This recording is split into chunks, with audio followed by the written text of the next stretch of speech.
So, good day. Another day na naman tayo. So, may papakita na naman tayo na ito. Napakaganda pa rin ito. Isang 3D scanner na radar LRL system. Papakita ko po sa inyo kung gaano rin kaganda po ito.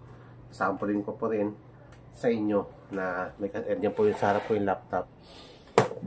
Then, ito po yun kanyang sensor. Yan. Tsaka ito po yun mismong module niya. Ayan o.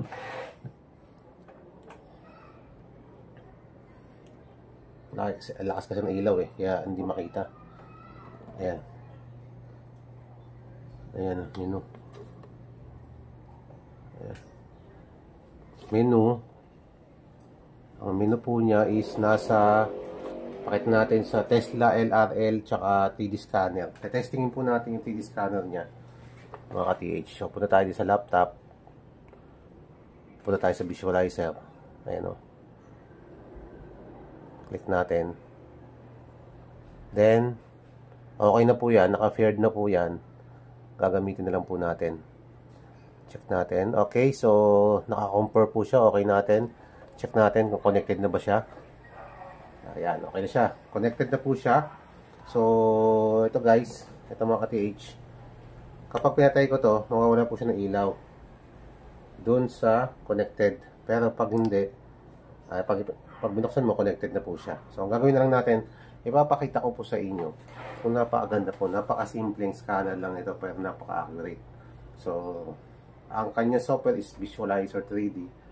So, punta po tayo sa may, ito yung mga button, 3D scanner. So, okay natin. Tapos, 3D scanning lang tayo. Huwag tayo mag-live scanning. So, sa sample lang naman tayo. Okay natin. Yan. So,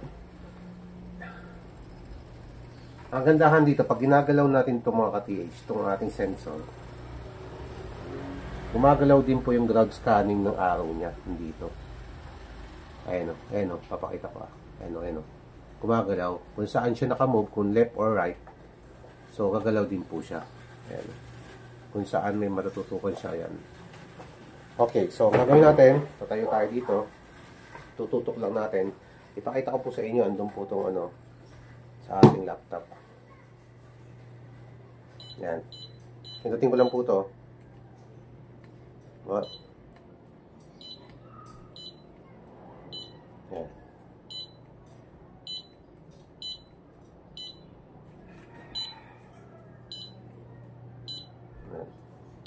Meron po ako isang dito, bagay na ilalagay na metal na makikita po ng scanner natin. Isang bagay na metal na makikita po ng scanner natin nandito sa baba. So, nilagay ko lang po isang metal. Yan. Pakita ko lang po sa ating pag-scan dyan sa ating visualizer.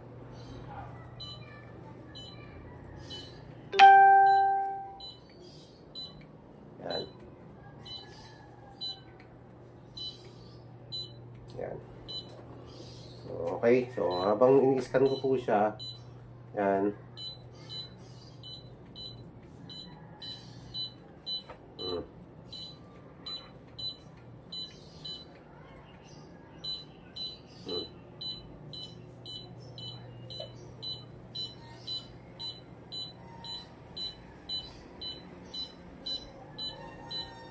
Ayan. May nakita po kayo na parang kulay red. No? Diba? Napakaganda.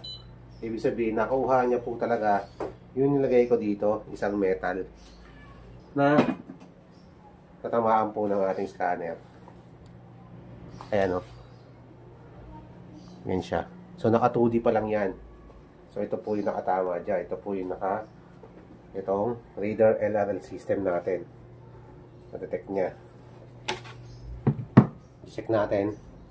Kung titingnan natin ang maigi, patayin ko muna ating scanner, ang ating radar LRL system.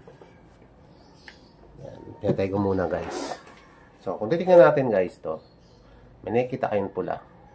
So, ayan yung anomaly target natin. At tamaan ng radar LRL system natin.